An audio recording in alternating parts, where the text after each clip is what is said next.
Hello students, today we are going to start a new topic from history of modern India. What is the name of the new topic? It is mentioned here, economic impact of British rule. Okay, we will go through these subtopics which I have mentioned here. Before starting these topics, before going deep into these topics, let's recall what we discussed in the last lecture. We were dealing with Maratha. So what we dealt with in this lecture, let's revise. Okay, it will be quick revision. If you want details of this topic, you can go through the video, last video, what we discussed in the last video. Okay, let's see. Maratha. We discussed timeline. We framed the timeline so that we will be able to understand easily that what was happening at the time of Maratha rules.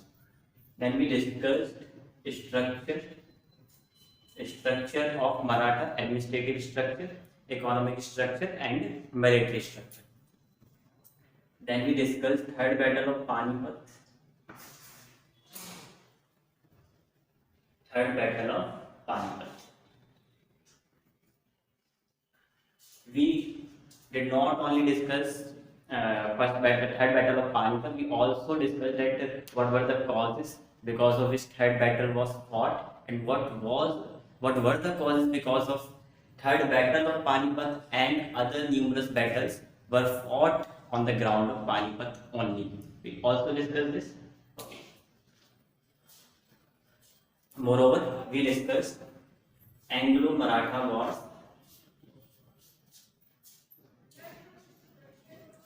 There were three battles, or you can say three wars, which were fought between English and Maratha. We discussed in details. Okay, we are going to recall some of the battles and some of the treaties which had taken place at that time. But before going in those topics, let's complete the subtopics which we discussed in the last lecture. And what we discussed, what were the outcomes, what were the significance of these battles. Okay, we discussed these subtopics. Okay, let's move to timeline. We framed the timeline in which the important years were 1674, 1680, 1681, 1689, 1700 and 1707. 1730, 1720, 1740 and 1760. These were important years which you need to remember. Okay, like 1674, Shivaji declared Maratha kingdom as independent to Mughal authority. It was formally declared by Shivaji. Because of this declaration, Aurangzeb could not bear this. He attacked Shivaji, and in 1680 Shivaji was killed. Then, after Shivaji,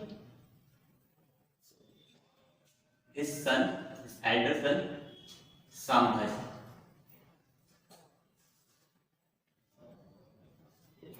he became the king of Maratha. Okay, and in 1689, sorry, in 1681, Sambhaji became king of Maratha kingdom. In this year, in 1680, Shivaji was killed.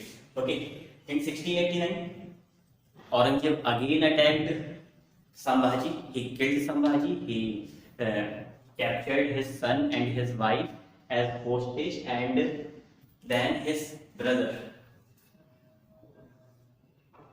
Sambhaji was killed in 1689, and then his brother became king of Maratha. Okay, Raghuram became king of Maratha. In 1700, Raghuram was dead because of a disease, and then his wife Tarabai became regent. Regent means a ruler, a person who is ruling on behalf of a legal ruler, legitimate ruler, or you can say de jure ruler. Okay, so she was ruling in the name of Shivaji II. Shivaji II. Okay. Then this year is also important, 1797. In this year, Sahu, who was taken as hostage by Aurangzeb because Aurangzeb was dead, and therefore he was released from the prison, from the you can say custody of Mughals. Okay, and so that there was a reason because of which he was released. The reason was that Sahu, the Mughal thought that this, because Sahu remained to us for a long time, if we released him and asked him to go and attack Maratha and claim for his throne, then he will support us. Therefore, Mughal also gave him some military, okay, 5,000 soldiers and some horse soldiers also were given. Okay, it means it means infantry and cavalry both were given to Shahu to attack his aunt Tarabai and captured captured his throne. Okay, Shahu defeated Tarabai and became king of Maratha. Okay, Maratha king. Then after Sahu's getting throne of the Maratha, then Peshwa, era of Peshwa, or you can say Peshwa era started. Era of Peshwa. Why era of Peshwa is considered from 1713 to 61? Because the Peshwas who came in these years were very powerful. All the Peshwas which came in these years, all three Peshwas, you can say four Peshwas, they were most powerful Peshwas. Okay, other than these Peshwas, there were no this much strong or powerful Peshwa came into existence. Okay, or became Peshwa of Maratha. What was the name? In 1730, Peshwa Vishwanath became Peshwa. Okay, in 1720, Balaji. And 1740, Balaji Bajirao. Balaji Bajirao died in 1761 because he could not bear the loss at the Third Battle of Panipat. And then Raghunath Rao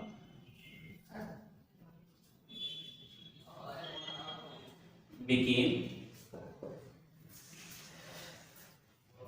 next Peshwa. Okay, so these all Peshwas were powerful.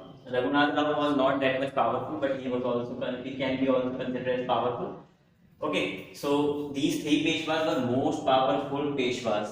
Therefore, this era is considered as era of Peshwa. Okay, this we discussed. This is the timeline. Let's recall what was the structure. How was the structure? In structure, we need to know three things: administrative structure, economic structure, and military structure, army structure you can say, and military. Administrative structure, I explained. King was the supreme authority under which Peshwa were. Okay, Peshwa. Who was the Peshwa? Peshwa was like prime minister of present time. Okay. Then under Peshwa there were many Sardars. Okay, Sardars were given a certain territory to rule over and to extend the boundaries of territory surrounding that. Okay, there was some responsibility of Sardar as well. You can say. Okay, like powerful Sardars. Who were the powerful Sardars? Sindhya. Sindhya were powerful. Bhonsle were powerful. Bhonsle of Nagpur, Sindhya of Gwalior. And in this manner, Gaikwad were powerful, and one more Sardar which was powerful dynasty was Holkar. Holkar of Indore. Okay. So these were powerful Sardars, or you can say the Peshwa Sardars. Okay. You can compare this like these were Sardar of provinces.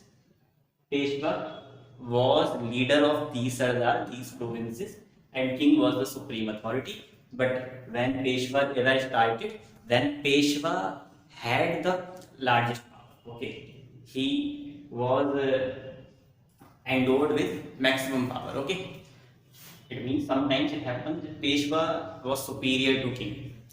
Whatever he says, other had to done. Okay, had to. Let's move further. Let's move further. Economic structure. Economic structure was not very different from the structure of Mughals. Okay, like Mughals having Jagirdari system, Maratha had Sarjami system. Sarjami system was similar to Jagirdari system. Okay, and one more important source for Maratha for revenue was loot. Okay, they used to loot. They used to plunder areas which were not under direct control of the Maratha. Okay, so these were main sources of revenue collection for Maratha. Other than this, two main taxes were famous in the time of Maratha: Chauth and Sardesh. Chauth was 1/4 of the produce by the farmer, and Sardesh was the 1/10. That's why 1/10 tenth part of the chauth collected. Okay, it means if 100 kg wheat is produced, 25 kg will be given as chauth, as tax to Maratha, and then 1/10 of it, it means 2.5 kg of wheat will be given as Sardesh. Got it? Next. So we discussed this. In military system, I also explained this that there was no major change in military system, military technology. They were also stagnant. There no major change took place in the time of Maratha rule. Okay, the one technique they used to perform was guerrilla technique. This was unique to them. Okay, they generally used this technique because they used to live in hilly areas, and guerrilla warfare technique was good in these terrain. Okay. Then what we discussed? We discussed third battle of Panipat. In the third battle of Panipat, we discussed that this third battle of Panipat was fought between two parties. Two parties, and the parties consist of members like from the northwest. Who was attacking? Afghans were attacking. Afghans were attacking. But they were supported by whom? They were supported by ruler of Awadh and ruler of Rohilkhand. Why we discuss this? Because there was a threat emerging from the side of Mughals, because Maratha were interfering in affairs of its neighbor. Okay, and neighbors were not happy with it. If you interfere in anyone's house, how can the person would be happy? So they were not happy. They were not feeling happy. Therefore, they joined hand with Afghans. Okay, so I am saying that they were not feeling. Actually, they were feeling threatened that a time may come when Maratha can attack them and to take over their territories. So this was threat to these neighbor state as well. Okay, so because of which they joined hand with Afghans, and then these three parties and some smaller parties fought with Mughals plus Maratha. Now you must be thinking that when Maratha's rule was in Maharashtra side or in south west side. Okay, so what were they doing at Panipat? So we can give one reason. Mughals were becoming very weak at that time. Okay, and Marathas Marathas could have captured the territories of Mughals, and Mughals were under, you can say, virtual control of Maratha. So there was a virtual defeat of Mughals. That Mughals were Mughals had become very weak. So therefore Maratha could influence the Mughals, and Maratha also wanted to expand their territory towards north, because of which they captured Punjab as well. And the capture of Punjab increased the anger, or you can say increased the aggression of the ruler of Afghan. Okay, and he decided that Maratha should be limited. The power and tendency of the Maratha to expand their territory should be limited, because of which they tried to attack North India and Maratha, because they also wanted expansion toward north, because of which they joined hand with Mughals. They protected Mughal territory and they fought with Mughals. Okay, so these were major party, the cause because of which Third Battle of Panipat fought. Okay. Apart from this, what we discussed, we also discussed what were the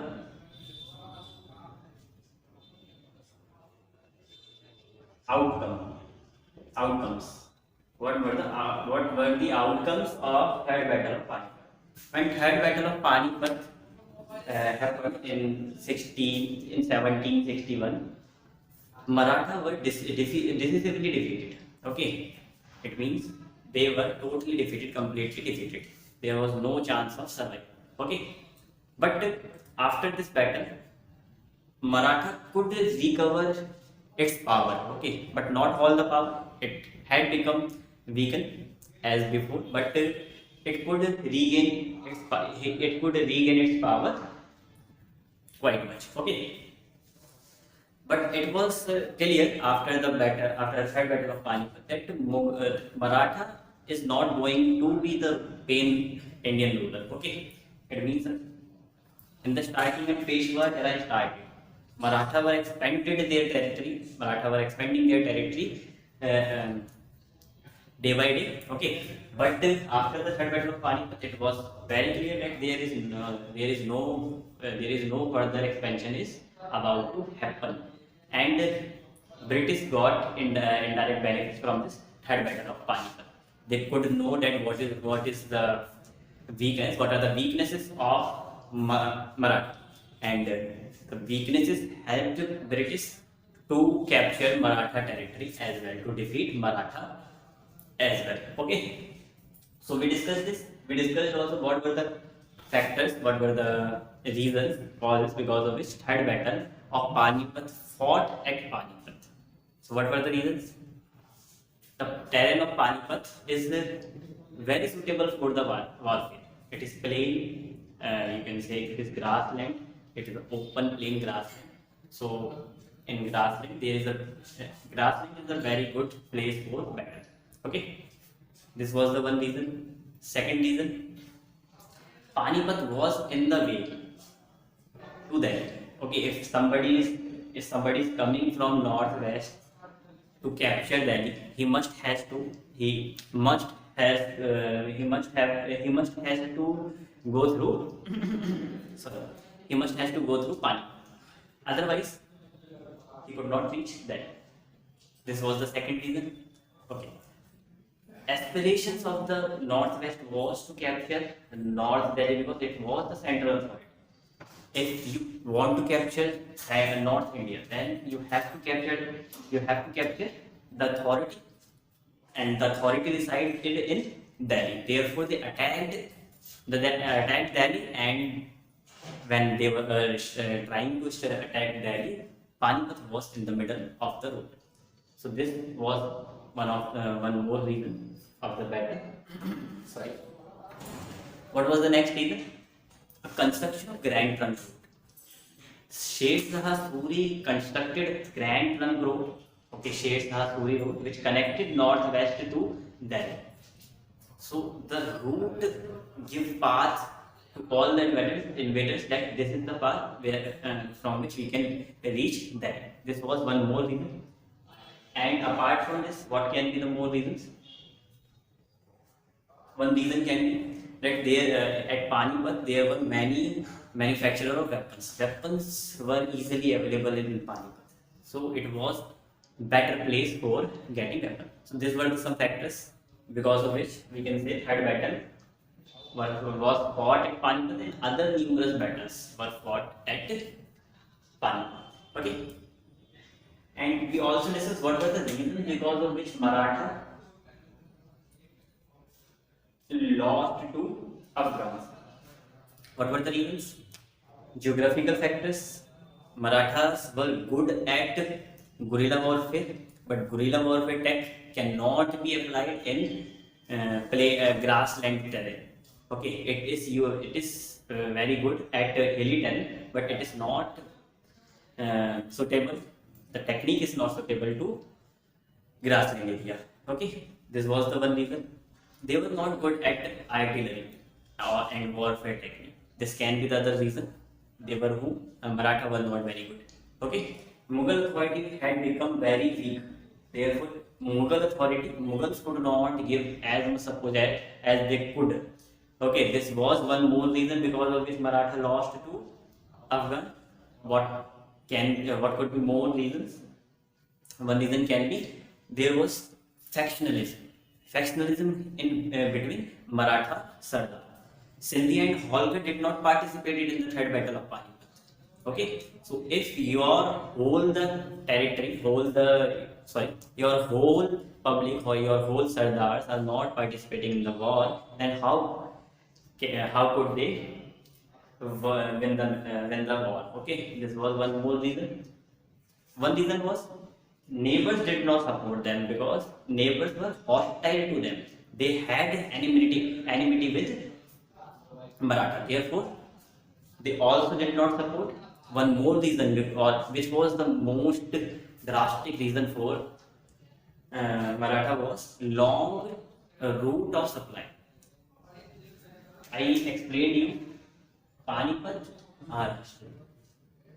If they wanted to supply food, weapons, so they had to travel through a long route. Okay, so long supply route was one more reason because of which Maratha had to face defeat to Afghans. Okay, so these were some reasons because of which Maratha lost to Afghans. Okay, so this we discussed in third battle of Panipat. So we have discussed what was the reasons because of which third battle of Panipat fought. What were the reasons because of which battles fought at Panipat, and what were the reasons because of which Maratha lost to Afghans. Okay, so what we discuss next, Anglo-Maratha wars. In Anglo-Maratha wars topic, we were discussing in detail what were the three Anglo-Maratha wars, why were they fought, what were the treaties which were done between Maratha and British, and whether those treaties changed or the treaties continued forever.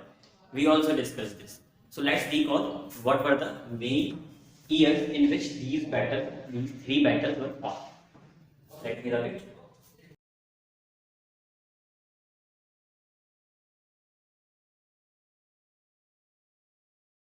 So there were three battles.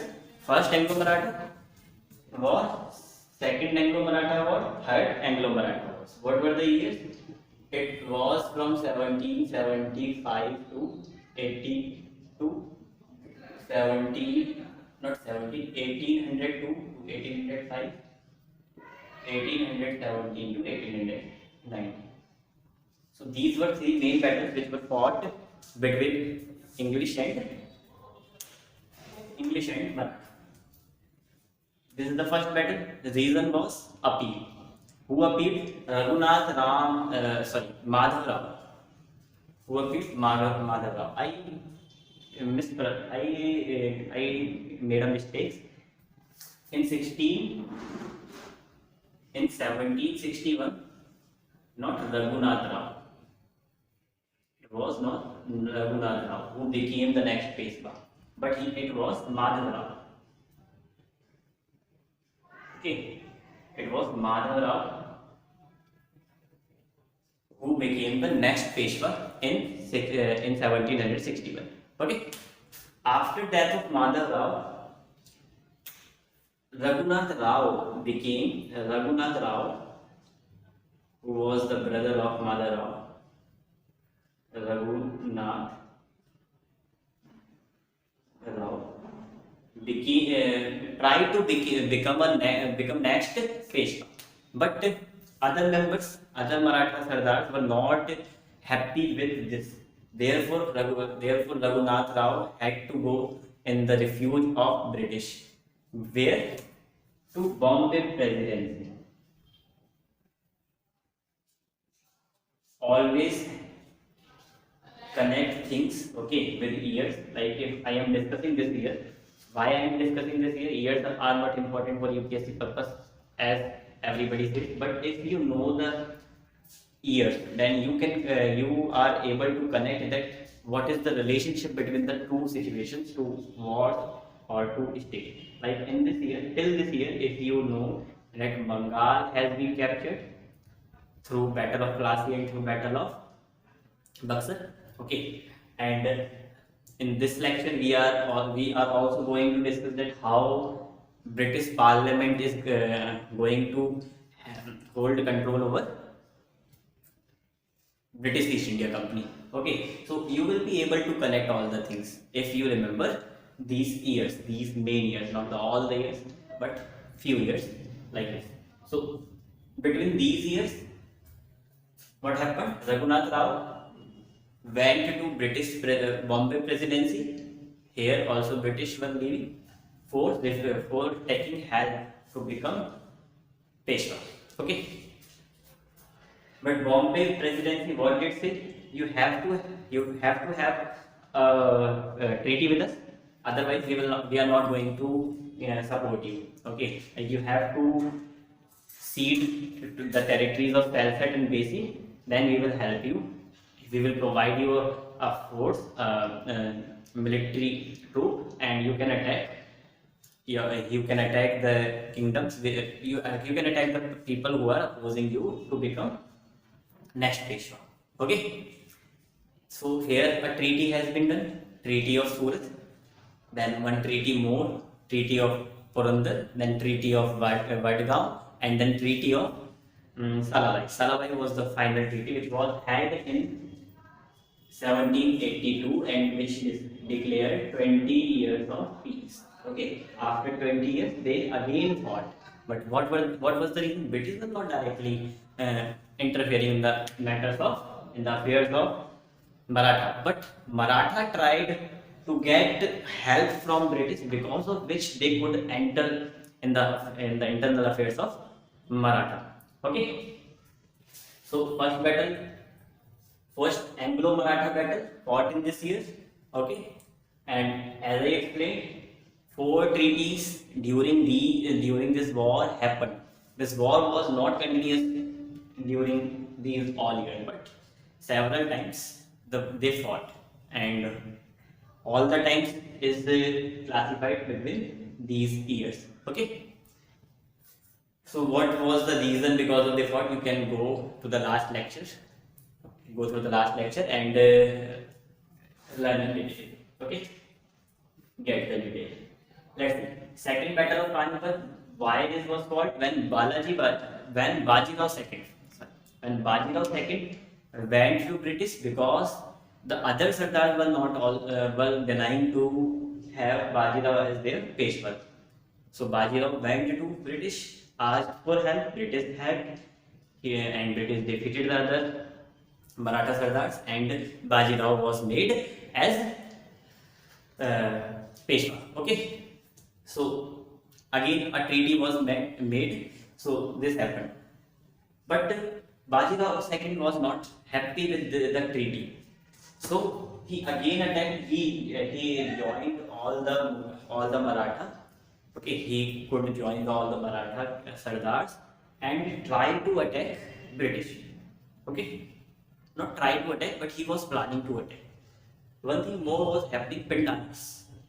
this is a term Pindaris. This term also you must have heard in Bahubali. Okay, movie Bahubali. Pindaris. So who were Pindaris? Pindaris were some, you can say, people who were given some money to attack a particular territory, and the money which was given to them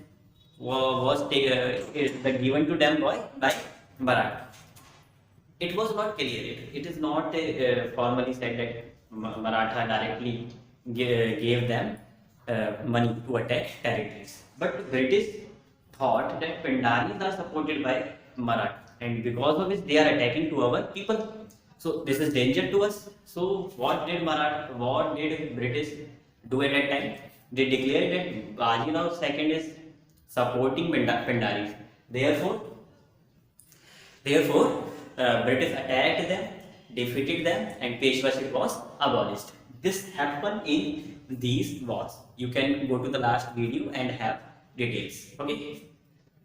So this was what we discussed in last lecture. Now we are going to go through these topics. Let's start.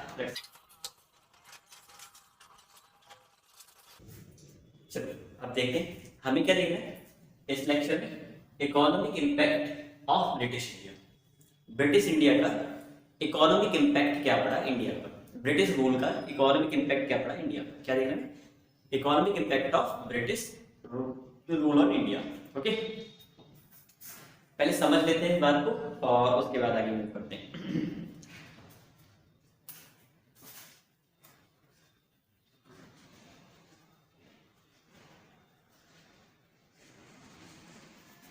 British India में आए थे trading purpose के लिए। Purpose was trading, but within centuries, within century, 1.5 century, what happened? They could gain political and administrative power as well. Okay, यानी कि कुछ ही 100 सालों में उनको क्या हुआ, उनको पॉलिटिकल और एडमिनिस्ट्रेटिव पावर्स को भी गेन कर पाए।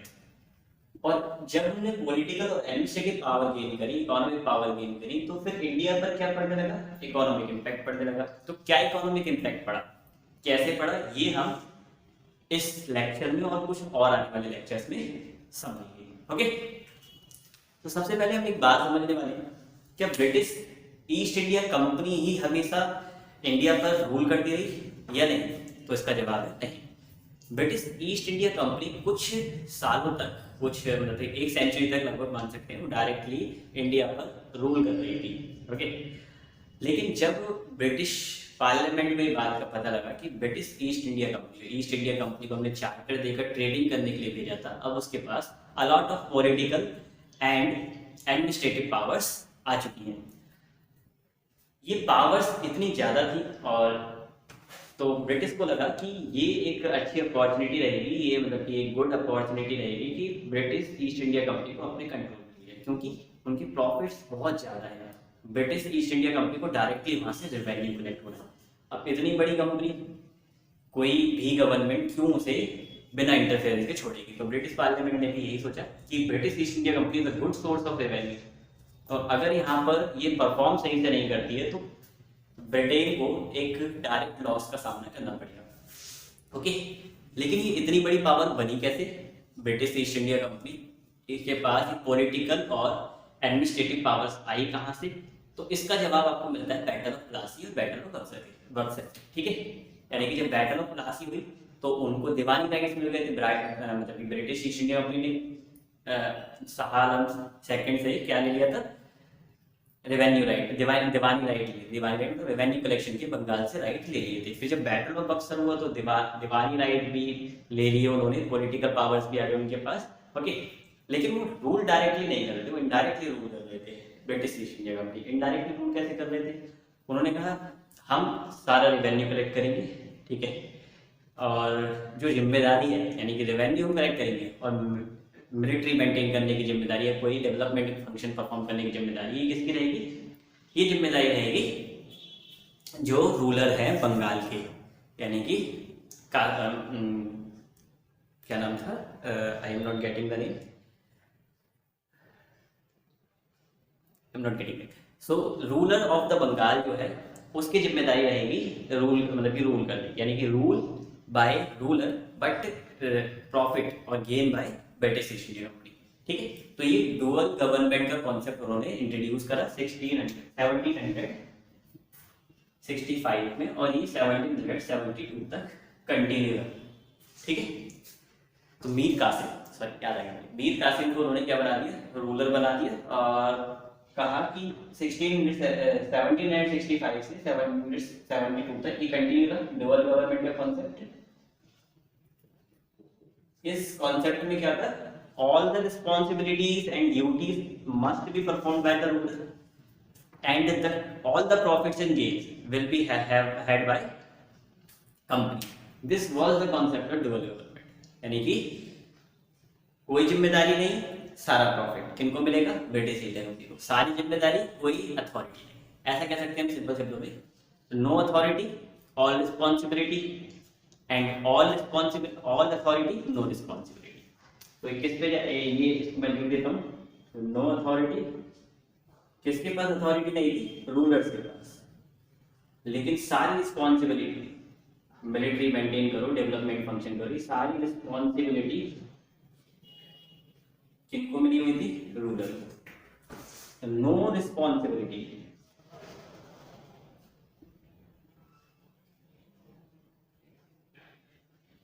कोई रिस्पॉन्सिबिलिटी नहीं, और सारी अथॉरिटी, ऑल अथॉरिटी, ये किसके पास प्रिविलेज थी,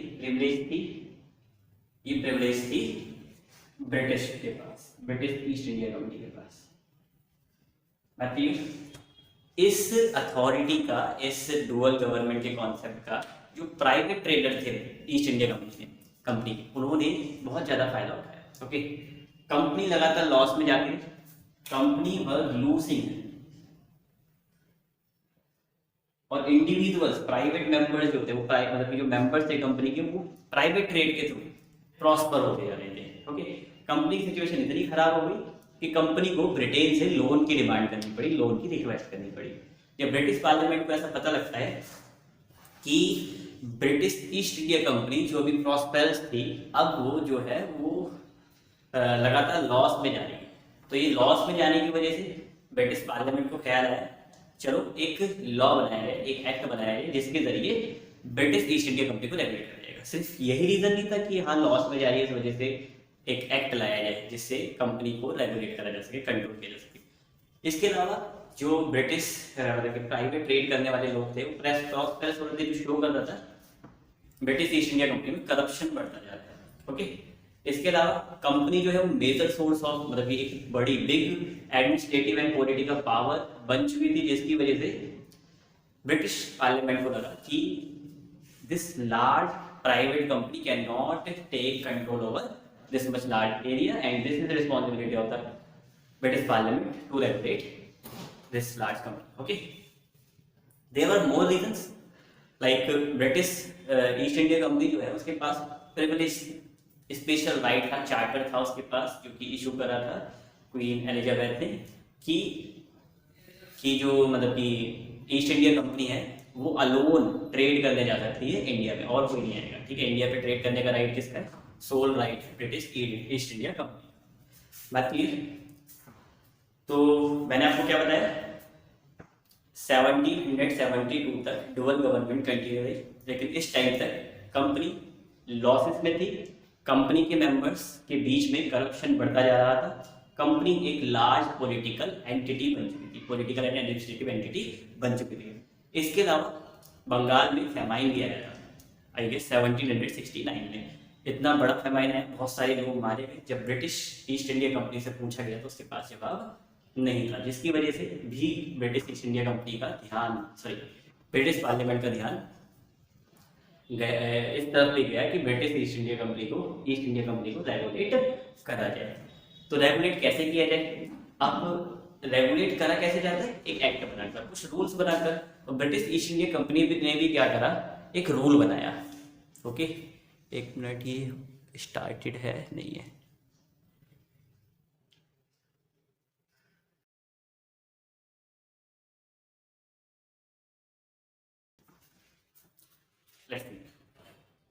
तो ब्रिटिश ईस्ट इंडिया कंपनी ने भी एक रूल मतलब कि ब्रिटिश पार्लियामेंट जो है उसका ध्यान गया कि किस तरीके से कंपनी को रेगुलेट करा जाए, तो उसके लिए उन्होंने एक एक्ट पास करा। कौन सा एक्ट पास करा? 1773 में एक्ट पास करा, इसको रेगुलेटिंग एक्ट के नाम से जाना गया, या फिर ईस्ट इंडिया कंपनी एक्ट, या फिर रेगुलेटिंग एक्ट, दो नाम से जाना जाता है।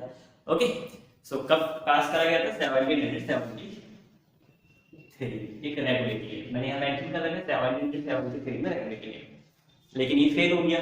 फिर कंपनी ने पिट्स इंडिया एक्ट पास करा, इसमें कुछ कमी थी, इसमें कुछ कमी थी तो इसको अमेंड भी करा गया। ओके, लेकिन ये कमी नहीं थी, एक्चुअल में डिमांड थी क्लाइव की, रॉबर्ट क्लाइव की, जिसकी वजह से कुछ अमेंडमेंट करे गए थे, वो देखेंगे अभी 1786 में।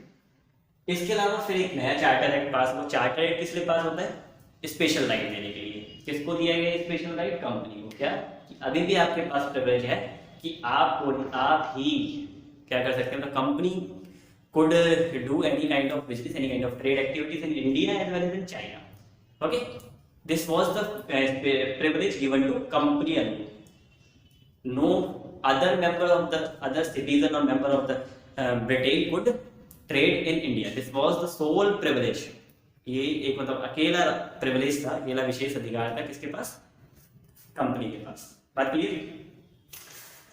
तो 20 इयर्स तक इसने ये स्पेशल प्रिविलेज दे दिया। फिर चार्टर एक्ट 1813 में फिर से पास किया गया, लेकिन इस वाले चार्टर के जरिए कंपनी के प्रिविलेजेस रिड्यूस कर दिए गए। Privilege of company was reduced. Okay, क्या रिड्यूस करा गया अभी हम डिटेल में देखेंगे, लेकिन 20 इयर्स तक ये कंटिन्यू था। फिर एक और चार्टर एक्ट आया, फिर कंपनी की पावर्स को और कम कर दिया गया। कंपनी जो है एक मेयर रेगुलेटिंग बॉडी बनकर रहेगी। ब्रिटिश पार्लियामेंट के पास मोर अथॉरिटी आ गई। British parliament could legislate on any matters. Okay, तो ये कुछ चेंजेस हमें देखने के लिए। फिर एक और एक्ट आया, फिर कंपनी की प्रिविलेज और कम हो गई, बिल्कुल खत्म हो गई एक तरीके से कह सकते हैं। और इस एक्ट की वजह से ये श्योर हो गया कि अब ब्रिटिश पार्लियामेंट जो है कंपनी को हटाकर कंपनी को ओवरटेक करने वाली है, ऐसा कह सकते हैं। तो it was very clear that British parliament is going to supersede company. So there were some provisions which were denoting this. What were the provisions? We are going to go in deep, but let's read the next point. That is 1858. 1858 में क्या हुआ? 1858 से पहले 1857 में there was a revolt of 1857. You must know.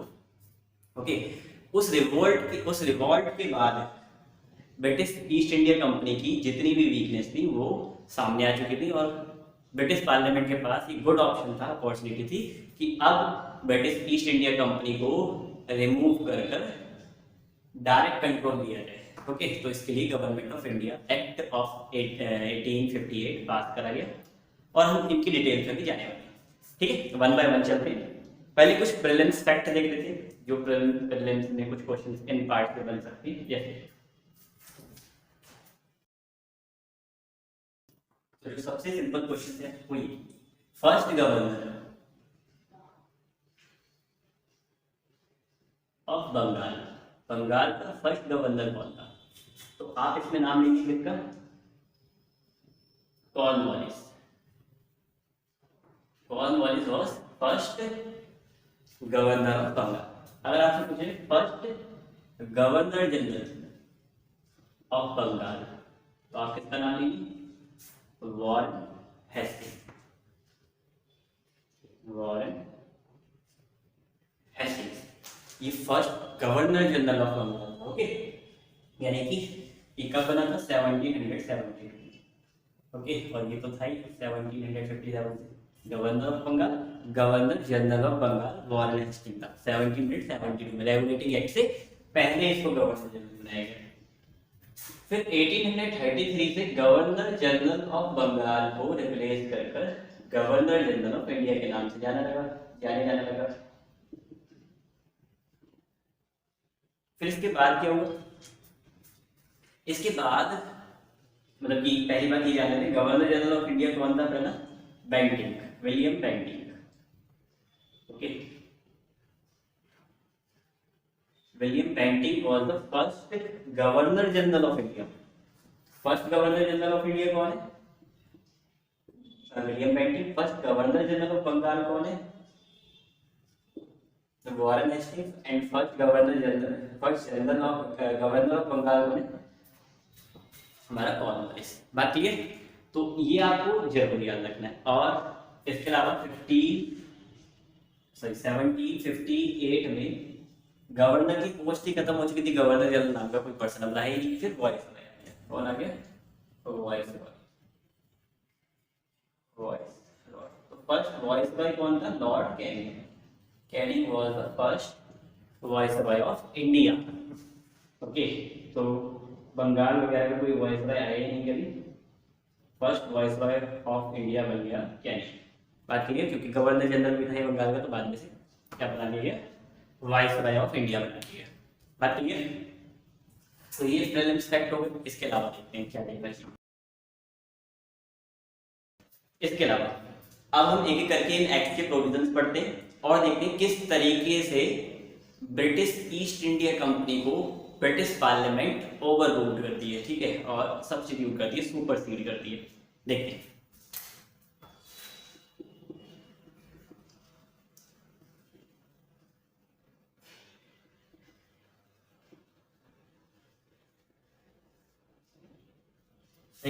जब British parliament को लगा कि जो ईस्ट इंडिया कंपनी है उसकी पावर लेवल इंक्रीज हो रही, करप्शन इंक्रीज हो रहा है और लॉस में जा रही है, तो फिर उन्होंने फर्स्ट रेगुलेटिंग एक्ट पास करा, किसमें? 1773 में। इसके अंदर क्या करा गया? गवर्नर जनरल जो था उसको पावर्स दी गई, ठीक है। पावर्स क्या दी गई कि वो जो है, जो मतलब कि जो मतलब कि कॉन्स्टिट्यूएंसी है, अदर प्रेसिडेंसी जो है, Bombay presidency and Madras presidency, तो पहले से एग्जिस्टेंस में, काफी टाइम से एग्जिस्टेंस में। ओके, मेडिवल इंडिया पढ़ते समय इनको डिटेल में पढ़िए। तो जब तो जो ये रेगुलेटिंग एक्ट आया, इसमें गवर्नर जनरल को स्पेशल पावर दी गई कि जो other presidency, other than Bengal के अलावा जो दो प्रेसिडेंसी है, Bombay presidency and Madras presidency, will be partly subsidiary, या कहें पार्टली सब्सिडरी होंगी। किसकी होंगी subsidiary? Of presidency of Bengal. Bengal जो है उसकी सब्सिडरी कौन है? Presidency of Madras and Bengal, Madras and Bombay. तो इसका मतलब गवर्नर जनरल के पास पावर है कि वो जो है उनके मतलब कि जो भी वो लॉ बनाएंगे उनमें इंटरफेयर कर सकते हैं, उनको मना कर सकता है कोई काम करने। ओके, लेकिन कंप्लीट पावर नहीं दी गई, कंप्लीटली सब्सिडरी नहीं बनाया गया गवर्नर जनरल की। प्रेसिडेंसी ऑफ बंगाल और प्रेसिडेंसी ऑफ, मैंने दो प्रेसिडेंसी के नाम लिए, पावर क्या है? Presidency of Bombay and Madras. ये जो दो प्रेसिडेंसी है, ये दोनों प्रेसिडेंसी किसकी सब्सिडरी है? सब्सिडरी टू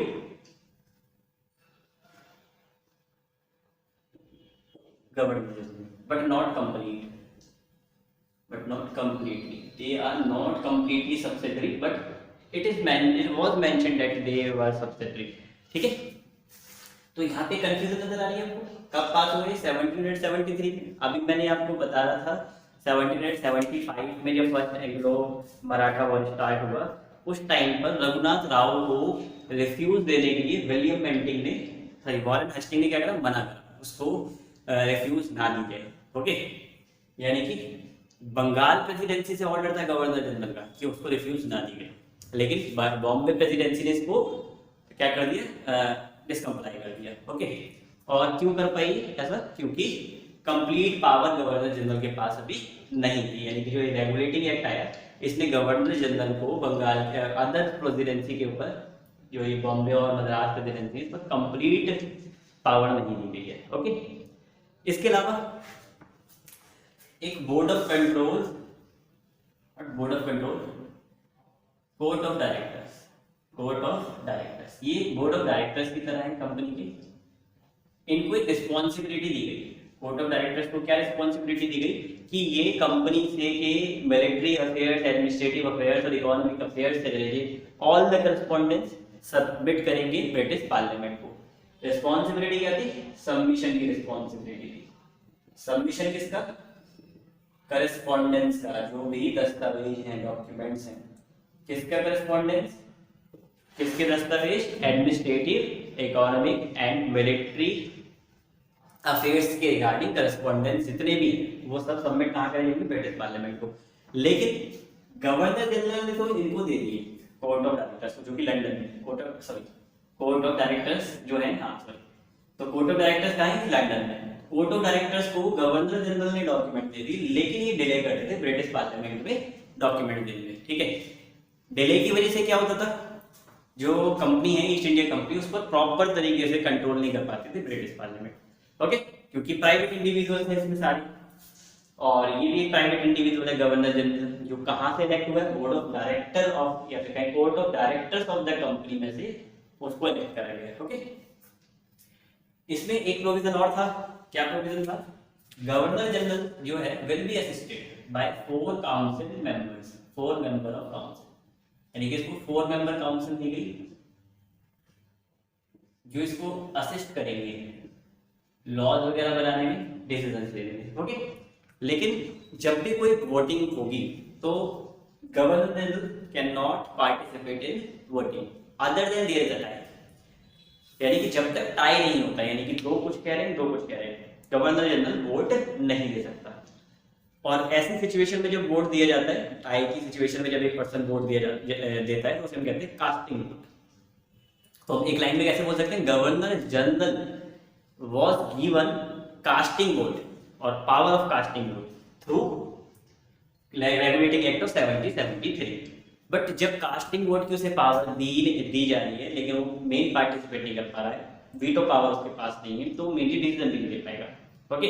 और डिसीजन नहीं ले जाने की वजह से हमें नजर आ रहा है किस तरीके से रेगुलेटिंग एक्ट जो है ये फेल होता नजर आ रहा है, ओके।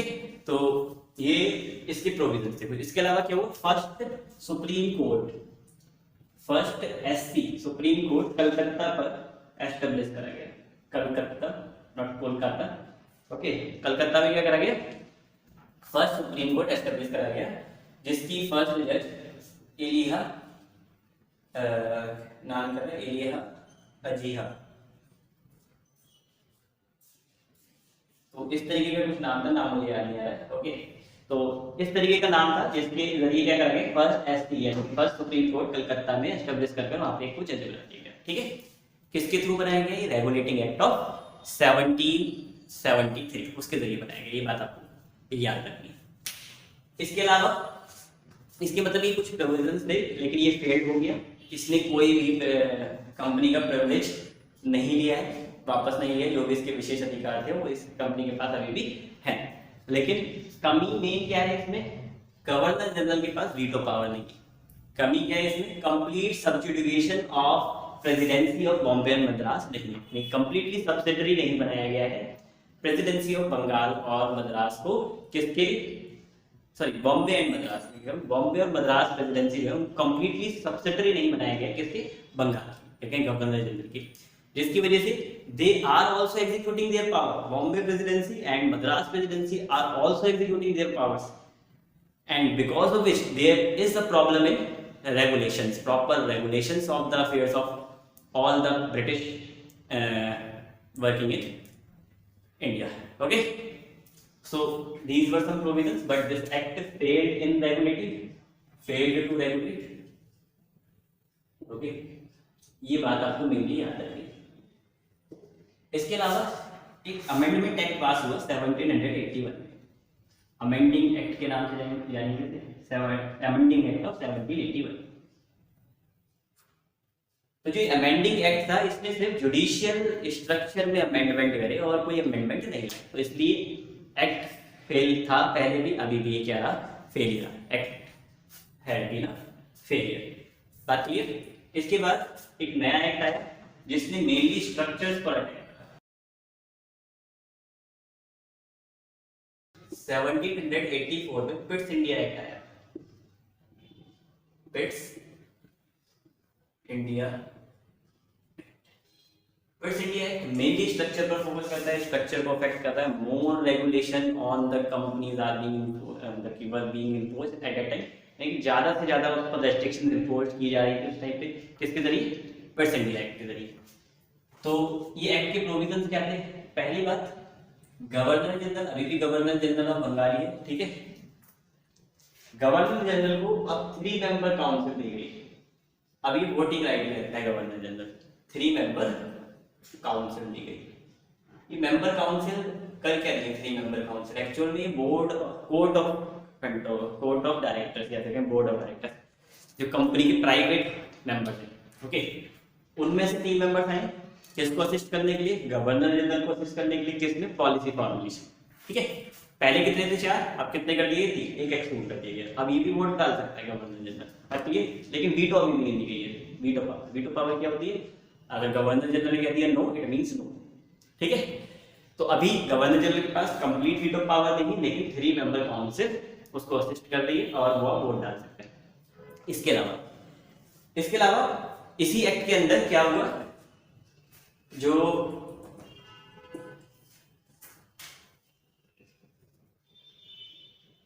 क्या governor general plus 3 member council जो है, हाँ, इसके अलावा जो है बंगाल और बॉम्बे एंड मद्रास। बॉम्बे एंड मद्रास जो है ये प्रेसिडेंसी को कंप्लीटली सब्सिडीएट कर दिया गया, ठीक है, सब्सिडीएट कर दिया गया, कंप्लीटली सब्सिडरी बना दिया गया, ठीक है, subsidiary to governor general of Bengal और टू बंगाल कह सकते हैं, यानी कि इनके पास पावर नहीं है।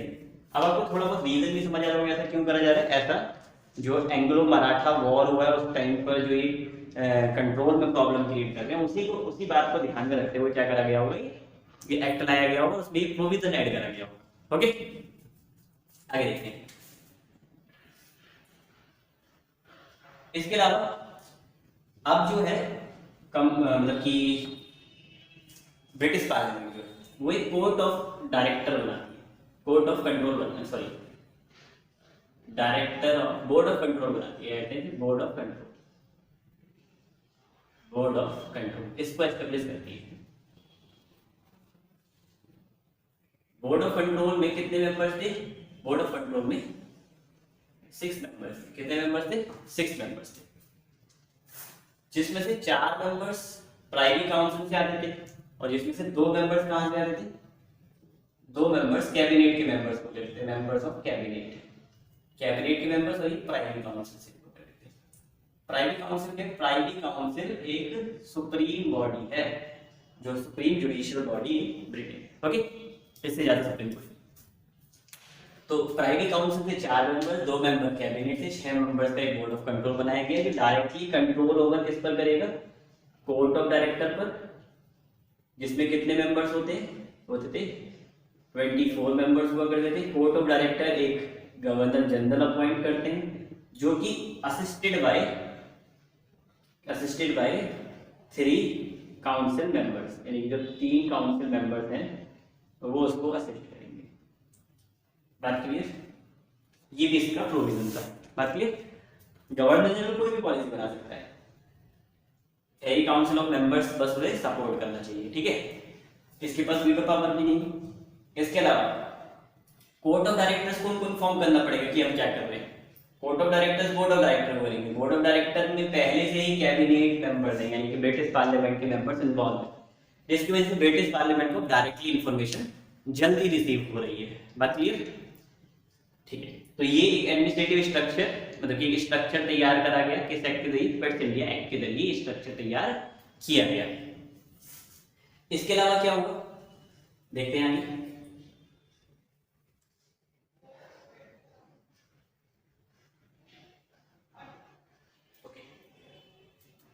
इसके बाद 1786 में, इसके अलावा 1786 में एक अमेंडिंग एक्ट पास करा गया। अमेंडिंग एक्ट, ये अमेंडिंग एक्ट क्लाइव जो है, रॉबर्ट क्लाइव है, उसकी रिक्वेस्ट पर किया गया कि उसको पहली बात तो वीटो पावर दी जाए, उसको वीटो पावर दी गई। क्लाइव के अलावा ये वीटो पावर कंटिन्यू रही, सबको मिल गई पावर, जो भी गवर्नर जनरल ऑफ बंगाल में। ओके, फिर उसके बाद इसने कहा कि मुझे कमांडर इन चीफ की पोजीशन भी दो, कमांड करने की भी पोजीशन दो। ओके, इसको कमांडर इन चीफ की पोजीशन भी दे दी गई। बात क्लियर? किसके जरिए दी गई? अमेंडिंग एक्ट के जरिए दी गई। तो अमेंडमेंट इस एक्ट में भी हुआ, लेकिन ये रिक्वेस्ट पर हुआ, जैसे कि मैंने कहा था किसकी रिक्वेस्ट पर हुआ? रॉबर्ट क्लाइव की रिक्वेस्ट पर। बात क्लियर? तो ये पेट्स इंडिया एक्ट था। लेट मी चेक कुछ है तो नहीं है इसमें बताने के लिए।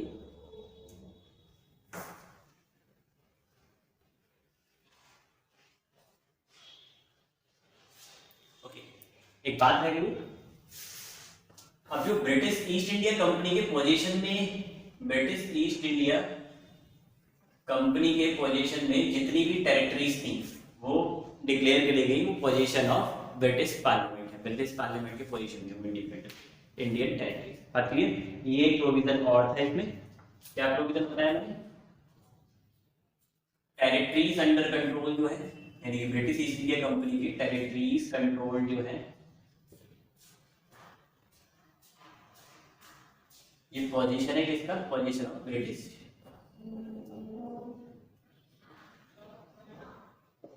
ठीक है, ब्रिटिश गवर्नमेंट और ब्रिटिश पार्लियामेंट उनके पोजीशन में है। ठीक है, तो ये हमने मतलब कि 1784 पिट्स इंडिया एक्ट, मतलब कि ये हमें समझ आता पिट्स इंडिया एक्ट में। अमेंडिंग एक्ट आया है 1786 में, जिसमें रॉबर्ट क्लाइव को स्पेशल पावर्स मिल गई।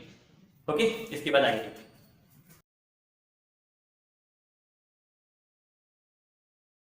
तो नेक्स्ट एक्ट में भी क्या समझ रहे हैं? जो नेक्स्ट एक्ट 1793 में आया, चार्टर एक्ट ऑफ 1793, इसने 20 ईयर्स तक कंपनी प्रिविलेज जो है, कंपनी के प्रिविलेज हैं इंडिया में ट्रेड करने से रिलेटेड, उनको एक्सटेंड कर दिया। ठीक है, इस एक्ट ने क्या करा? कंपनी के इंडिया में ट्रेड करने के प्रिविलेज को 20 ईयर्स तक एक्सटेंड कर दिया। यानी कंपनी के पास सोल ट्रेडिंग राइट है इन इंडिया एंड चाइना। बात क्लियर? और सिविल सर्वेंट्स जो रहते हैं कंपनी के, जो लॉर्ड क्लाइव ने इंट्रोड्यूस करा, ओके, कॉर्नवालिस में, सॉरी, लॉर्ड कॉर्नवालिस क्लाइव ने आई गेस। ओके, तो क्लाइव ने जो मतलब कि सिविल सर्विस जो है, क्लाइव वगैरह का नाम भूल जाए, सिविल सर्विस जो है, सिविल सर्वेंट जो होंगे वो अब कंपनी जो है, अभी भी उसके पास प्रिविलेज है, वो अपने हिसाब से अपने अकॉर्डिंग क्या कर सकती है? अपॉइंट कर सकती है। ओके, आगे देखते हैं। फिर अगला एक्ट आया 1813। ये चार्टर एक्ट इंपॉर्टेंट है। क्यों इंपॉर्टेंट है ये देख लेते हैं। चार्टर एक्ट ऑफ 1813 ये इंपॉर्टेंट है। क्यों? क्योंकि इसने कंपनी के प्रिविलेज को क्या कर दिया? रेस्ट्रिक्ट कर दिया। कंपनी का जो स्पेशल प्रिविलेज था, क्या privilege? To trade in India, sole trading right है इसके पास, उसको रेस्ट्रिक्ट कर दिया। कहां तक? टी तक। क्यों? इंडिया में सिर्फ टी में ट्रेड कर सकती है फ्रीली, ठीक है, और चाइना में कर सकती है किसी भी चीज। सोल ट्रेडिंग राइट अभी तक सिर्फ चाइना में बचे इसके पास और टी में बचे। अगला आएगा वो इसको भी क्या कर देगा? खत्म कर देगा। बात क्लियर? इस प्रिविलेज को भी कंपनी की अबॉलिश कर देगा।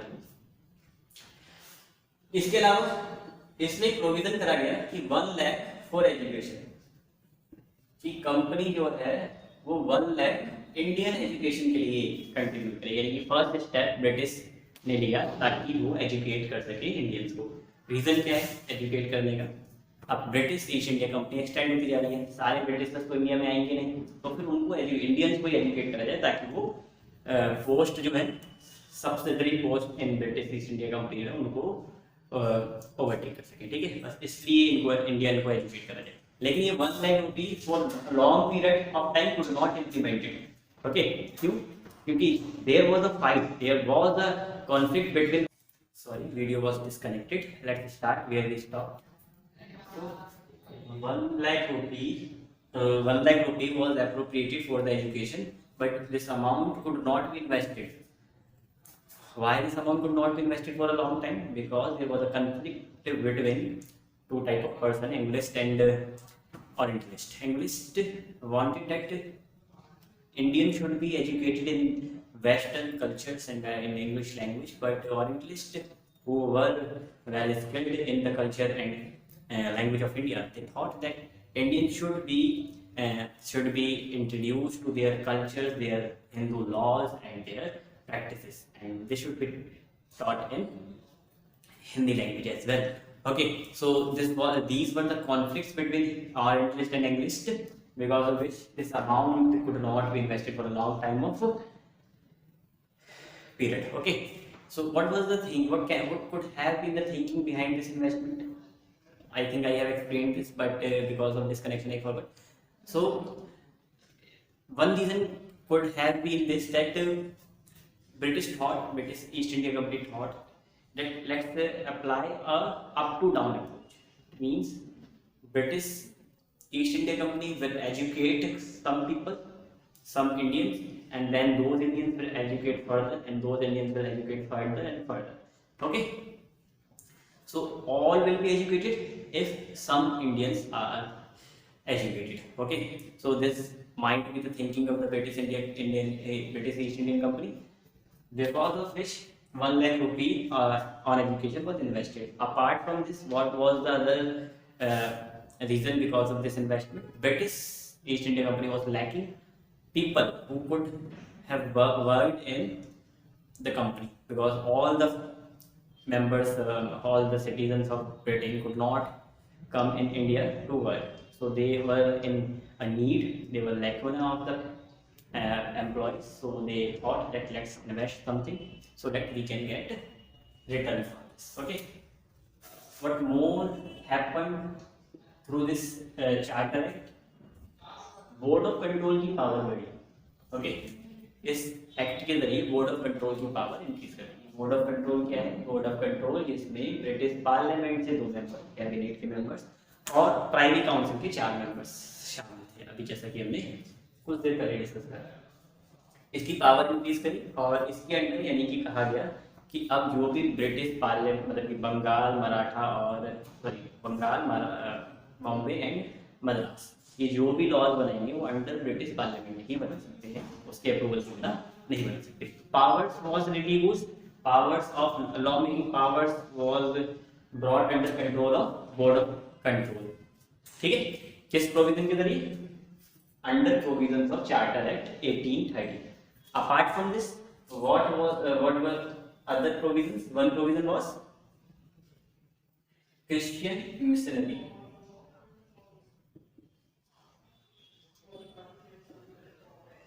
क्रिश्चियन मिशनरी जो है ये रिलीजन को स्प्रेड करने का काम करते हैं. हिंदू मिशनरी भी हो सकती है, कि मिशनरी जो भी मिशंस होते हैं क्या करते हैं? ये रिलीजन्स को स्प्रेड करने का फंक्शन परफॉर्म करते हैं. क्रिश्चियन मिशनरी जो अभी तक उसको फ्रीडम नहीं थी रिलीजन स्प्रेड करने के इंडिया में, उसको भी फ्रीडम दे दी गई कि go and spread Christianity in India. Okay, this was also one of the point, one of the provision under Charter 1830. ठीक है, इसके अलावा और क्या प्रोविजन है इसके अंदर? क्रिश्चियन मशीनरी को फ्रीडम दे दी गई कि वो जितना चाहे स्प्रेड कर सकते हैं क्रिश्चियनिटी. और एक पॉइंट था देख सकते हैं, sovereignty of British Indian empire. It was declared British India is a sovereign empire. Sovereignty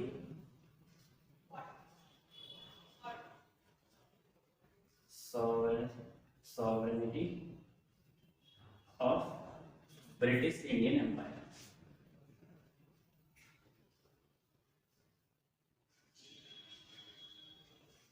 British Indian empire जो है उसकी सॉवरेनिटी डिक्लेयर कर दी गई. ब्रिटिश इंडियन एम्पायर अब एक सॉवरेन एम्पायर है, इसमें कोई अदर पावर इंटरफेयर नहीं कर सकती अदर देन ब्रिटिश.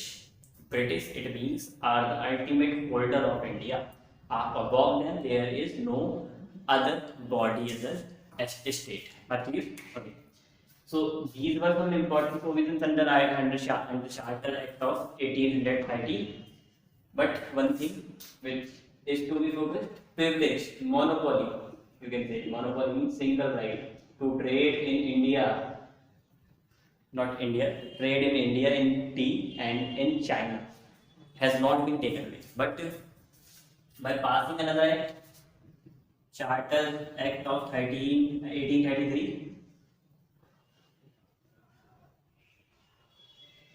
इसमें क्या हुआ? इसमें पहली बात तो स्पेशल मोनोपोली थी, मोनोपोली ऑफ ब्रिटिश इंडियन, ये completely taken away, was completely taken away. ये पूरी तरीके से वापस मतलब कि ले ली गई थी कंपनी से. ठीक है, और कंपनी जो है एक मात्र एडमिनिस्ट्रेटिव बॉडी बनती थी, mayor and administrative body. there were no privileges given to company other than appointment in civil service. Civil service में अपॉइंटमेंट की अभी भी कंपनी के पास स्पेशल प्रिविलेजेस थे, मोनोपोली थी, but apart from this there were no privileges और monopolies of company in any sector. Okay, तो ये आपको जाना था मोनोपोली क्या होगी, कंप्लीटली एंडेड हो गई है यहाँ तक, कंप्लीटली एंड, बस एक के अलावा,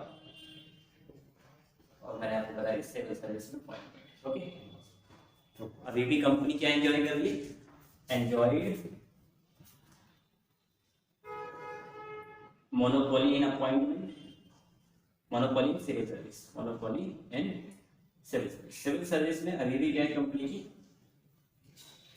मोनोपोली है। बात क्लियर है, इसके पास स्पेशल राइट है कि वो किसी भी पर्सन को चाहे अपॉइंट कर सकती है, but it was made a provision, क्या प्रोविजन मेड कर दिया गया, मेरिट्स बेस्ड रिक्रूटमेंट और appointment is the need of the hour or is required। okay, merit based appointment, person should be appointed not on the basis of their father descendancy, not the basis of descendancy that whom from which person they belong to। okay, but it should be based on merits। if the person has merit, he should be able to get a job, merit based appointment। ठीक है, इसके अलावा कुछ और provision है, tax में check.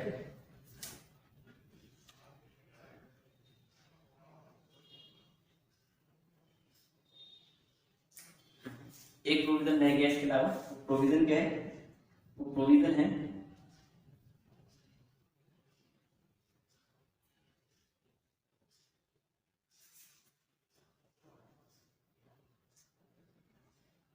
Provinces हैं या अदर प्रेसिडेंसीज हैं, उनकी लॉ मेकिंग पावर खत्म। ओके, अभी हमने इसमें भी देखा था लॉ मेकिंग पावर खत्म हो रही थी, बोर्ड ऑफ कंट्रोल जो है उसकी पावर इंक्रीज कर दी गई, बट टोटली अबॉलिश नहीं हुई थी इसकी पावर प्रेसिडेंसीज वगैरह की। अब जो प्रोविंसेस वगैरह है, प्रोविंसेस कौन है, मतलब प्रिंसली स्टेट्स वगैरह जो है, ये प्रोविंसेस जो है, इनकी मोनोपोली क्या कर दी, उनकी जो लॉ मेकिंग पावर है उसको खत्म कर दिए गए, प्रेसिडेंसी की मोनोपोली पावर को खत्म कर दिया गया, लेकिन गवर्नर जनरल की power, law making power abolish नहीं करी गई है।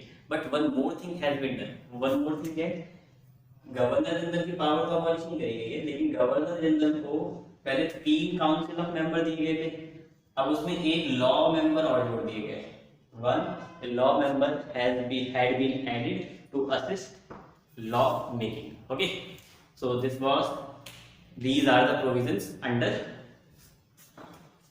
Charter act of 1833। ओके, और हम एक बात यहाँ पे पहले डिस्कस कर चुके हैं, governor general of Bengal started to be known as Governor General of India from year 1833, and who was the first Governor General of India, you must know, Painting।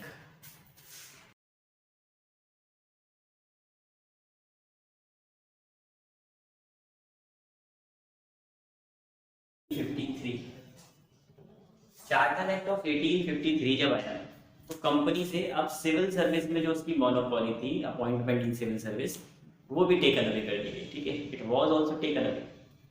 तो जो सिविल सर्विस की पावर वो भी वापस ले ली गई, और कहा गया कंपनी से कि कंपनी के पास तभी तक इंडियन एडमिनिस्ट्रेशन उसके हाथ में जब तक ब्रिटिश पार्लियामेंट इज प्लेजरिंग ऑफ या इज एक्सेप्टिंग इट। ओके, यानी कि जब तक ब्रिटिश पार्लियामेंट इस कंसेंट के साथ है कि East India company should administrate India, तब तक तो वो एडमिनिस्ट्रेट करेगी। But as British parliament think that British East India company is not suitable to rule India, to administer India, then it can take away administrative powers of British East India Company। तो इस तरीके से आप देखें किस तरीके से, ये आप देख रहे होंगे किस तरीके से जो ब्रिटिश पार्लियामेंट है वो लगातार न्यू एक्ट्स पास करती जा रही है, न्यू लॉज बनाती जा रही है, और कंपनी की पावर को लिमिट कर दी जाती है। और जो ये पावर्स लिमिटेड हो रही हैं, ये क्या शो कर रही है कि कंपनी का कंट्रोल ब्रिटिश जबकि इंडिया से कम होता जा रहा है, ब्रिटिश पार्लियामेंट का कंट्रोल बढ़ता जा रहा है। ठीक है, यानी कि अचानक से जब 1857 का रिवोल्ट हुआ तो अचानक से ओवरथ्रो नहीं कर दिया ब्रिटिश पार्लियामेंट ने, नहीं अब कंपनी ये रूल नहीं करेगी, यहाँ पर हम करेंगे। तो इसके लिए सीरीज ऑफ एक्ट रिस्पॉन्सिबल है जो कि पास हुए और इम्प्लीमेंट करे गए कंपनी पर, और इसके जरिए धीरे धीरे step by step power of the company was reduced to mere an administrative body and then that was also taken away. तो इसमें क्या प्रोविजन है, मोनोपोली या फिर अपॉइंटमेंट की स्पेशल राइट लेवरेज, वो भी वापस ले ली गई। Monopoly in civil service, in appointment of civil service.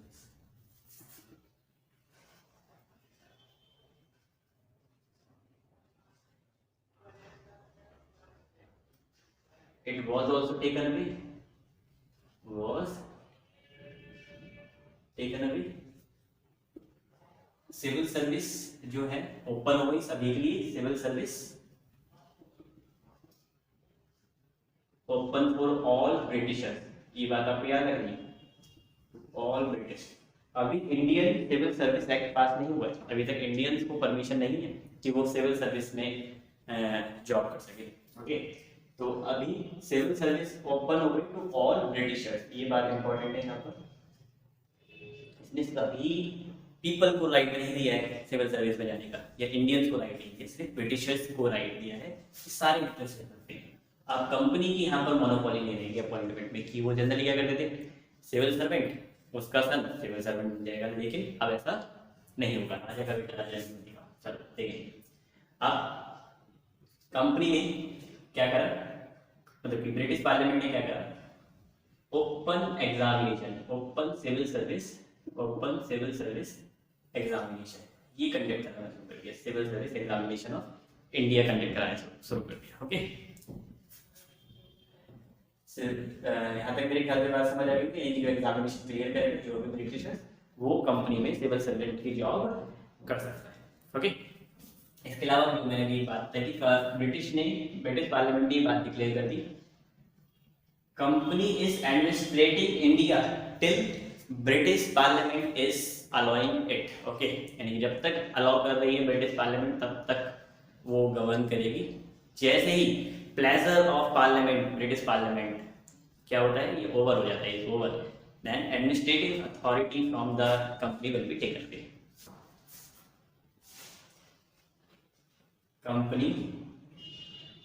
company's administrative powers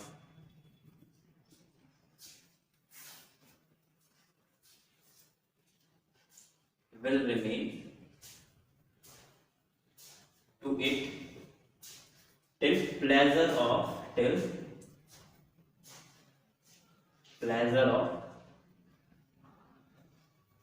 British parliament.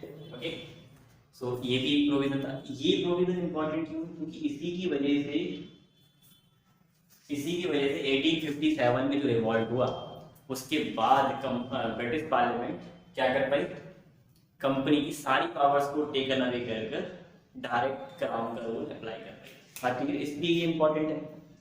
जैसे देखिए, तो ये कुछ स्पेशल प्रोविजन है, लाइक भी जाए अगर मैंने कोई प्रोविजन छोड़ा है या नहीं।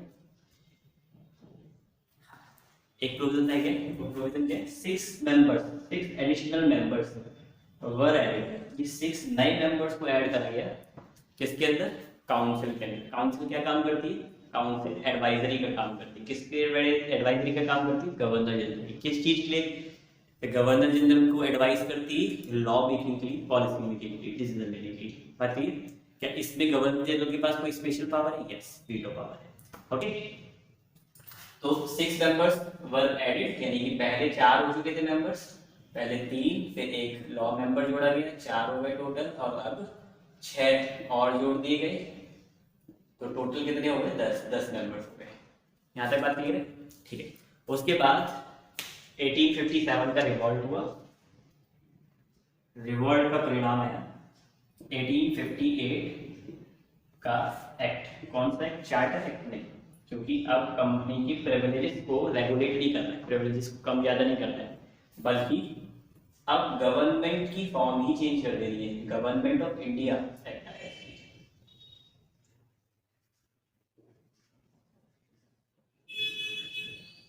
आप देखिए, अब ब्रिटिश ईस्ट इंडिया कंपनी की जितने भी राइट थे, जितनी एडमिनिस्ट्रेटिव पावर्स थी, पॉलिटिकल पावर्स थी, has come to an end, okay, have come to an end पर आ चुकी है, और एक्ट पास हो गया जिसकी वजह से कंपनी का रूल खत्म और ब्रिटिश पार्लियामेंट का रूल स्टार्ट होता है।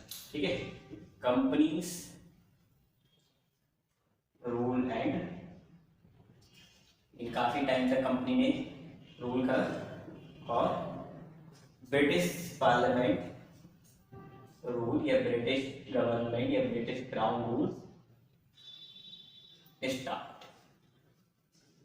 ओके, तो ये इसकी बात याद रखिए। अब इसके अलावा क्या हुआ, इसके अलावा जब कंपनी का रोल खत्म हो गया तो जो गवर्नर जनरल कौन अपॉइंट कर रहा था, board of control of director, court of control, sorry नहीं कोर्ट ऑफ डायरेक्टर्स, हाँ कोर्ट ऑफ डायरेक्टर्स जो हैं, जो इसको अपॉइंट करा करते थे, court of directors, board of directors का कोर्ट ऑफ डायरेक्टर जो कंपनी में गवर्नर जनरल अपॉइंट करा करते थे, इसकी जरूरत नहीं, यानी कि गवर्नर जनरल अबॉलिश हो गया, इसकी post abolish. Court of director की जरूरत नहीं है, ये अबॉलिश। बोर्ड ऑफ कंट्रोल की भी जरूरत नहीं है, ये भी अबॉलिश हो गया, क्योंकि बोर्ड ऑफ कंट्रोल क्या करता था, रेगुलेट करता था। किससे रेगुलेट करता था, कोर्ट ऑफ डायरेक्टर को। कोर्ट ऑफ डायरेक्टर क्या करता था, अपॉइंटमेंट करता था। किसकी अपॉइंटमेंट करता था, गवर्नर जनरल की। गवर्नर जनरल को असिस्ट कौन करता था, पहले 3 मेंबर काउंसिल, फिर 4 मेंबर काउंसिल, फिर 6 मेंबर ऐड कर दिए गए, तो टोटल 10 मेंबर काउंसिल। ओके, तो ये सारी चीजें थी, ये सब क्या कर देगी, अबॉलिश कर देगी। फिर इसकी जगह क्या करेंगे, नई पोस्ट इंट्रोड्यूस करी गई। ठीक है, जिसे कहते हैं सेक्रेटरी ऑफ इंडिया। ओके, क्या कहते हैं, secretary of state of India, secretary of state of India. इसके लिए इंडियन एडवाइजरी, इंडियन काउंसिल एक फॉर्म करी गई, जिसमें 12 मेंबर्स हुआ करते थे। ठीक है, इसको एडवाइस कौन करता था, secretary of state of India. जो चार्ल्स वुड है वो पहले इसके प्रेसिडेंट बने, चार्ल्स वुड पहले प्रेसिडेंट थे। फर्स्ट प्रेसिडेंट कौन था इसका, फर्स्ट प्रेसिडेंट चार्ल्स वुड, और इनको असिस्ट कौन करता था, मेंबर काउंसिल, जिसको इंडियन काउंसिल के नाम से भी जाना जाता है। ओके, इसके अलावा जो गवर्नर जनरल की पोस्ट है उसको रिप्लेस कर दिया गया, किससे, उसको रिप्लेस कर दिया गया वायसराय की पोस्ट से। वायसराय जो है वो गवर्नर जनरल के लिए बनाया गया, फर्स्ट वायसराय था लॉर्ड कैनिंग। ओके, जो गवर्नर जनरल भी रह चुका था। बात क्लियर। तो ये था हमें जो किसमें पढ़ना था, एक पार्ट है ये, मतलब ये वो हमने अभी तक पढ़ा है, जो कि economic impact of British India का एक पार्ट है। इससे कनेक्ट करके हम बहुत सारी चीजें समझने वाले हैं। क्या समझने वाले हैं, हम समझेंगे किस तरीके से ब्रिटिश ईस्ट इंडिया, मतलब कि जो ब्रिटिश है उनका नेचर टूवर्ड्स इंडिया चेंज हुआ। पहले वो ट्रेडिंग कंपनी के फॉर्म में आए थे, फिर वो मर्केंटलिज्म की पॉलिसी अपनाते हैं, फिर वो इंपीरियलिज्म की पॉलिसी अपनाते हैं। मर्केंटलिज्म में क्या हो रहा है, अब वो कंपनी को क्या कर, मतलब कि वो कंट्री को क्या कर दे रहे हैं, कंट्री को एक मेयर जैसे सब्जुगेट कर दे रहे हैं पहली बात, और कंट्री को बना दे रहे हैं एक मेयर मार्केट, एक ओपन मार्केट है जिसमें कुछ भी सेल करा जाता है, और एक सोर्स ऑफ रॉ मटेरियल को यहाँ से एक्सप्लॉइट करेंगे, और यहाँ पर फ्लड ला देंगे फिनिश्ड गुड्स इस मार्केट में सेल करे जाएंगे, रॉ मटेरियल से टेकन अवे करा जाएगा। ये मर्केंटलिज्म की पॉलिसी है, और मर्केंटलिज्म की पॉलिसी की वजह से एक नीड जनरेट होती है, इसको हम कहते हैं कॉलोनियलिज्म। ठीक है, तो जो कॉलोनियलिज्म है, कॉलोनियलिज्म क्यों स्प्रेड होता है, क्योंकि एक पॉलिसी है मर्केंटलिज्म की नीड है कॉलोनियलिज्म, कॉलोनीज बनानी पड़ेगी, यानी कि सोर्स ऑफ रॉ मटेरियल बनाना पड़ेगा, और मार्केट की जरूरत होती है इसमें, है ना। तो यानी कि market is needed, a source of material is needed. It means a colony is needed. So colonialism is needed because of policy of mercantilism. Okay? तो कैसे वो मर्केंटलिज्म की पॉलिसी में आई ब्रिटिश, और फिर उसके बाद कैसे इंपीरियलिज्म हो गया, यानी कि अब वो इन्वेस्टमेंट की भी सोचेंगे इंडिया में, लेकिन किस वजह से इन्वेस्टमेंट कर रहे हैं, इंपीरियलिस्ट हैं ब्रिटिश जो है, एम्बेलिश्ड है इसका मतलब वो सोच रहे हैं किस तरीके से अपना प्रॉफिट इंक्रीज कर लिया। प्रॉफिट इंक्रीज इन्वेस्टमेंट के बाद होता है, तो हम देखेंगे किस तरीके से ब्रिटिश इन्वेस्टमेंट करते हैं इंडिया में, रेलवे में इन्वेस्टमेंट करते हैं, इंफ्रास्ट्रक्चर पर इन्वेस्टमेंट करते हैं। क्यों? Because of their profit can be increased. If there is no infrastructure, there will be no profit, right? If company wants to sell something, it has to reach the hinterland area of the country. But to reach hinterland area, there should be a path, there should be a road, but there is no road. So what is required? Investment is required. तो investment का purpose क्या नजर आ रहा है यहाँ पे हमें कि कंपनी जो है अपनी मर्केंटाइल मतलब की जो अपनी पॉलिसीज है, अपनी जो प्रॉफिट है उनको इंक्रीज करना चाहती है। ओके, तो ये हम डिटेल में देखने वाले हैं। अभी हमने economic impact of British rule का एक पार्ट करा जिसमें हमने देखा कैसे कंपनी का रूल हैंड ओवर कर दिया गया या सीज कर दिया गया ब्रिटिश पार्लियामेंट के द्वारा। ओके, तो नेक्स्ट वीडियो में हम economic impact of British rule से आगे बढ़ेंगे।